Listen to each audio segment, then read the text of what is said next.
Okay, so I'm going to do a full walkthrough video on how to scrape leads and emails from Facebook groups. And this is going to be, in my initial video, I was wrong in terms of like what the structure needs to be. This is updated, I looked it up, I Googled it, everything's all good here. But this is going to be a long video. It's going to be a full walkthrough, so hang with me.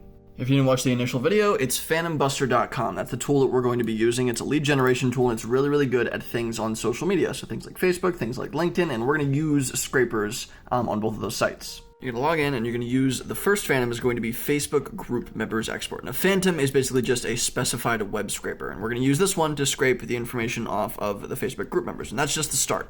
It's going to ask you to connect to Facebook, and then you're going to give it a group URL. In this case, I'm doing Toronto Startup, and we're going to click Save and go on ahead. And it's going to ask you the number of members you want to export. In this case, the maximum it recommends, and it's going to give you a bunch of recommendations. And every single Phantom you use is going to give you recommendations because a lot of social media sites have limits, and they have tools that try to prevent people from scraping. So they'll kick you off of your site. You might get your accounts banned. So you got to be really, really careful when you're using scraping tools like this. But it recommends a maximum of 4,000 to 5,000. I'm just going to do 50 just to keep it really conservative, and then we're going to go down and we're going to click Save.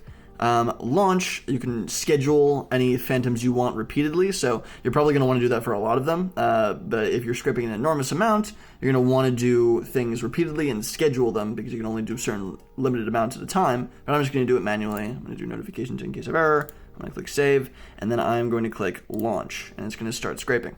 Boom, it says 50 members extracted. Awesome. We have our big list down here. We can just click download the results into a little CSV file. Awesome. That's fabulous.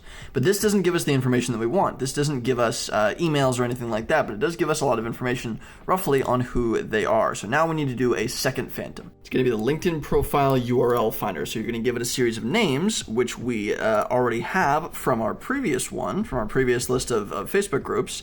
And we are going to, so the profile names are going to be from my Phantoms. It's going to be the profile Facebook group exports. So we can just connect it to our previous Phantoms.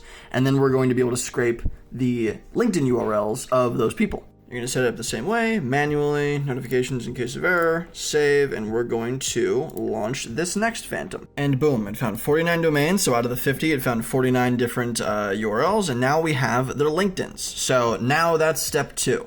The last one we're going to use is the LinkedIn profile scraper. So now we can scrape information from those individual LinkedIn URLs that we have connected to the Facebook profiles, and we can grab emails through that.